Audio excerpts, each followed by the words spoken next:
Hey,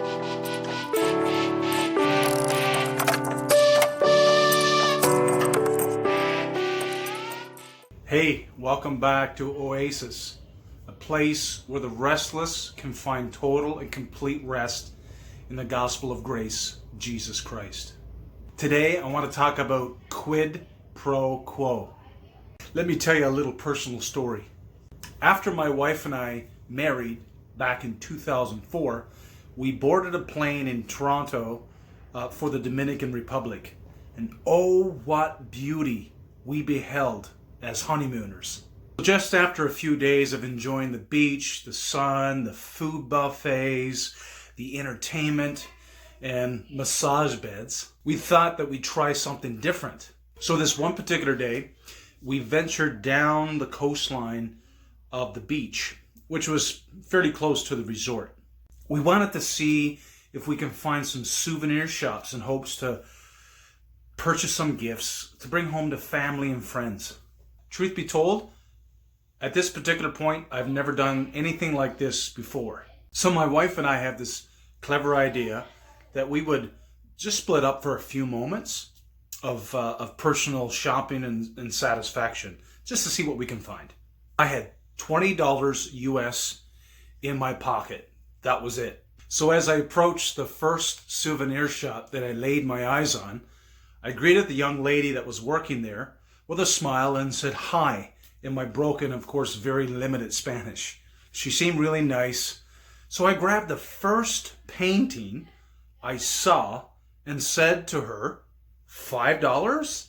So she looks directly into my eyes and bashfully and violently shakes her head no, and then responds with a soft, tender voice, $20, please.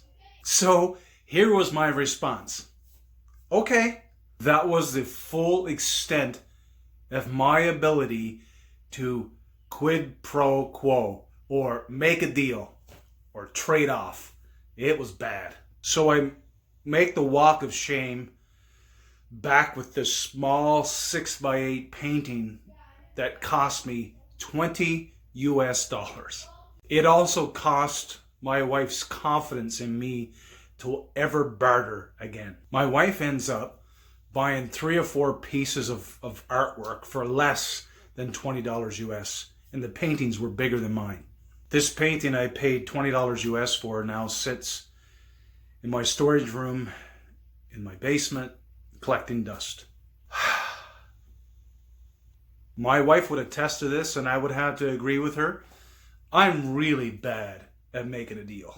But come to think of it, I think a lot of us are bad at making a quid pro quo when it comes to relationship with Jesus. In our relationship with Jesus, it's kind of silly to think that I can offer a better deal to him than he gave me. In a relationship with Jesus, we have to avoid the corporate ladder mindset, the earning, the rewards, or the notoriety that we think we bring into a relationship that we never started in the first place. See, Jesus gave us a quid pro quo. He gave us the greatest swap known to the history of man and ever will be known in the history of mankind. It was the cross and resurrection to fully save us and make us holy by his one and only perfect sacrifice. This trade-off that happened at Calvary and concluded with resurrection was an exchange. Our lives for his. And what is true of Jesus becomes absolutely true of you and I. We've been perfected. We are sons and daughters of God. Man, that's an exciting swap, don't you think? There's this very peculiar verse in a book of the Bible called Hebrews. And it's a very profound scripture that sums up the whole of who we are, and also those who are coming to know Christ. It says, "For by one sacrifice he has made holy or perfect forever those who are being saved or being made holy." There's nothing you could do, nothing you could add, Nothing you can create that can add to what you never had your hand in the first place. In our journey with Jesus, you and I will sin.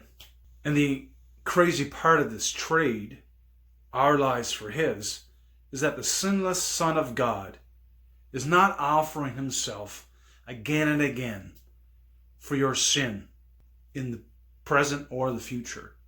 By Christ's one and only death, burial, and resurrection, we are made right with him, and nothing can separate or sever that relationship.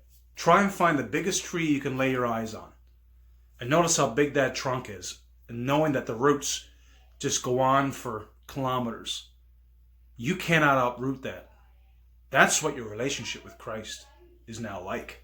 So, it's our life for his.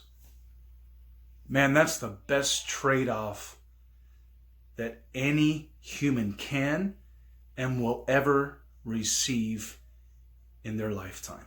And all we need to do is choose to believe on him for his saving grace. What's the best quid pro quo you and I can find ourselves a part of? It's going from death to life, just like Jesus did. Think about that. See you soon.